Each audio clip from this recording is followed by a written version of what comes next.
Welcome to Together San Diego, and thank you for joining us. I am Paola Hernandez Diallo from the San Diego Union-Tribune. Our guest today is Dr. Divya Kakaiya. Today we will be talking about mental health and reentry anxiety as we return to the workplace and to schools. Hi, Dr. Kakaiya. Thank you very much for joining us today to talk about this very important topic. Hello, thank you. Thank you. I'm excited to be here. Thank you for being here with us today. Dr. Kakaiya, there are a lot of questions in regards to mental health and to anxiety for some of us. Have been going through the pandemic. It's been a stressful time. Tell us about the reentry anxiety, particularly now that one, the pandemic continues, and two, employees are returning to the workplace and students are returning to school. Well, I think, Paula, as you and I were talking, the number one thing that we really want to keep in mind is that the anxiety is a very normal, appropriate, healthy response to us going through a pandemic. The pandemic isn't over yet. So I want us to be able to be in this place where we can normalize the anxiety and not make it something that needs to be gotten rid of right away, because then we put actually more anxiety on top of anxiety in order to try to shift those things around. So we really want to be in a place where we embrace that we are in a state right now where there's a lot of unpredictability, a lot of unknowns, and that we can't call our brain to access all that planning that we like to do and all that looking forward, that perhaps it's a really good time to remain more focused on the present and the joys of what the present brings for us. Dr. Kakaiya, you have a clinic called Healthy Within. At this clinic, you help with psychology and also with neurofeedback. You're a psychologist and you're also a neuroscientist, which is fascinating to me. Thank you for talking about reentry anxiety. What signs can parents look for, or what can a person just look for when it comes to anxiety? I think the most important thing to remember about anxiety is it lives in the body. So, what you're going to have is you're going to have experiences in the body where you may have heart palpitations, you may not be able to fall asleep at night, you just kind of feel wound up. So, think about anxiety sort of like as a coiled spring that's ready to pounce, and it just really wants to protect, because what the brain wants to do is the brain wants to protect itself. So, anxiety is a very normal emotion to things that are going awry in our world. And so we want to be looking for some of those physical signs. And I think a lot of times for us as adults, some of our anxiety can manifest itself as irritability, like grumpiness. We could feel like short fuse. And among children and teens, a lot of times the anxiety can manifest itself as school refusal, sometimes being wanting to not go to school. My experience, by the way, FYI, because I'm around a lot of kiddos, is that the children, middle schoolers, younger children, high schoolers, are adjusting way faster to re-entry than some of us adults are. So we adults are really struggling with anxiety, and we want to be able to kind of take a look at our pieces that are going on. Yeah. And also, I think it was important in the slide that we showed. Thank you for sending this to us, Dr. Kakaiya. You told us that anxiety is normal because of the situation we're going through. I think that's an important point to make. Absolutely. Very normal. We don't want to pathologize it. It's normal. It's our brain's way of saying, there's some stuff going on in the world. I need to be on guard. So it is normal. And when we regard it as normal, then we don't get into this place of needing to fix it.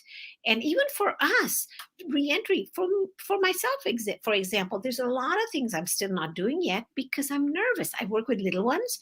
And so I'm kind of like one of those parents who is working with the little ones, and so we want to be very careful about that. And you can see that, when the point at which you really worry about anxiety as being like maybe something clinical that you want to kind of pay attention to is when you have a lot of aggressiveness, you have lots of sleep disturbances, you might have a child who's socially anxious. I've had a few calls this week of kids that are going back to school where they're experiencing a lot of social anxiety and they're afraid to be in that workplace. So that's where my neurofeedback comes in, and I can sort of regulate those brains without using any kind of medication. So that's the joy of what I do with neurofeedback. And something else that I was sharing, Dr. Kakaiya, is about the side effects, the neuroscience of Mhm. anxiety and then the side effects. Can you tell us about that? So one of the biggest side effects we get with anxiety is really the heightened cortisol levels. So what happens in terms of with the brain is the amygdala is our emotional core of the brain, and the amygdala is like, oh my God, there's a fire out there, and I need to do something about the fire. So when the emotional brain is in control, the rational logical brain tends to go offline, and that's our prefrontal cortex. So what we really want to do is you can see that the side effects of anxiety, where the brain is in imbalance, and you'll have that irritability, the short fuse, the insomnia, the grumpiness. And one of the things that I find that's most joyful and healing for the brain is if we can give ourselves 5 to 7 minutes of quiet, any kind of meditation that we begin to teach ourselves and teach our children will go a long way. And I think also it's very important for us to be able to think about embracing uncertainty. Uncertainty is going to be the name of the game for the next at least year and a half, because we'll have other variants that are going to come through. And we want to learn to live much more in the moment and really kind of mentally and cognitively prepare for disruptions in our life, because we've gone through the biggest disruption of the century. There are going to be more disruptions. So the best way we tackle anxiety is plan for those disruptions to show up in our life. Thank you. I think it is important to mention that it is normal. And also, you and I talked about the importance of sleep, particularly with teenagers. For all of us, I know it's important, but tell us about the importance of sleep right now, particularly with what we're going through and with the neurofeedback aspect of it as well for young ones. Absolutely. So what happens in sleep? Keep in mind, teenagers need about 9 hours of sleep a night. Okay. There's a system in the brain called the glymphatic system, kind of like our lymphatic system, but this is that cleanses the brain. When we sleep is when the brain is cleansing itself and it's getting rid of the toxins that we pick up in the daytime. There are so many, there's 50 brain chemicals that are involved in making the brain drowsy. And what I find with sleep is that when teens particularly go 6 or 7 hours of sleep on weeknights, they're very high risk for depression and anxiety. So we really, as a parent, as adults, even for our own sleep, if we make sleep a priority, we're giving the brain the best gift we can give it. So sleep is one of the best gifts we can give our brain. Definitely something very important to mention. What else can we do under the situation we're living and also with this anxiety, with mental health? What other tips do you have? So I think my big tip is about I think I'm talking about the pandemic pause. We have been given an amazing, glorious opportunity for us to evaluate our lives. We are being told, what do we want? What's important right now? What do we want to do in our world?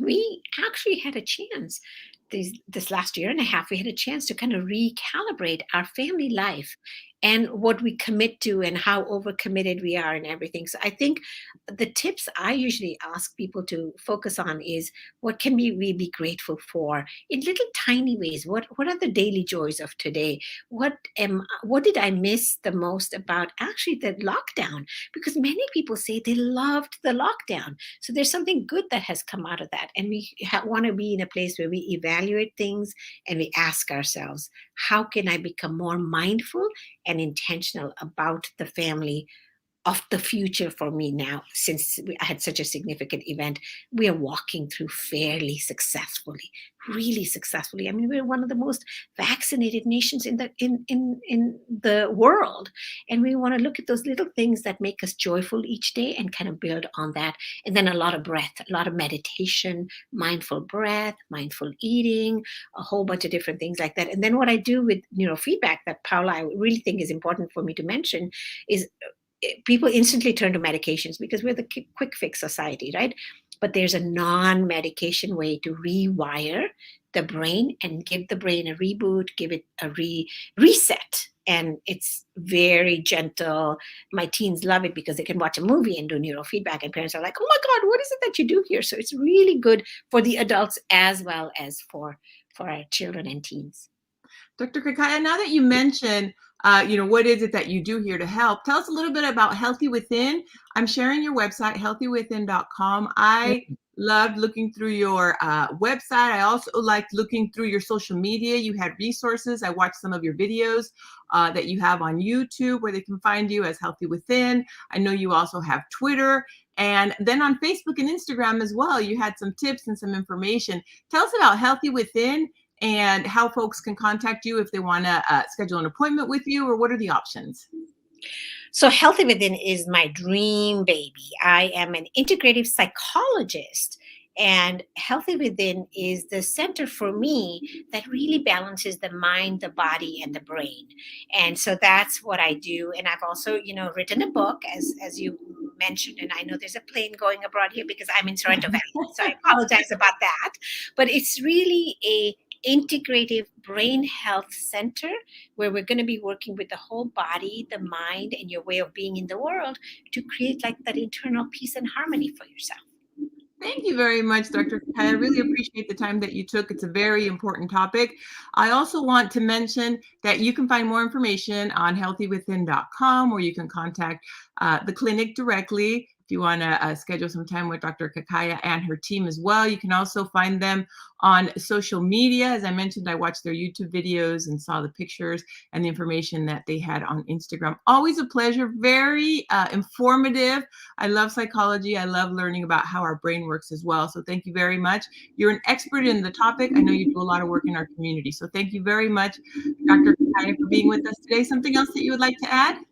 No, I think this is wonderful. I just want everybody to feel hopeful that even in the midst of a turbulent storm that we're still in, hope is alive, and there are things we can glean out of this that's going to make our life much more meaningful for us in the future. So there's a lot of hope and optimism we want to be thinking about for all the terror that we are going through and have been through.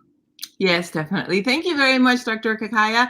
And thank you all for watching. I also want to let you know that even though this is a live stream that you're watching right now, you will be able to watch it later as well on San Diego Union-Tribune.com/Together SD Live. And you can also watch past episodes of Together San Diego. There are other interviews that we've done. And if you would like to watch some of our live streams that we have, you can watch it at San Diego Union-Tribune.com/UT today. Thank you, Dr. Kakaiya, and thank you everybody for watching today.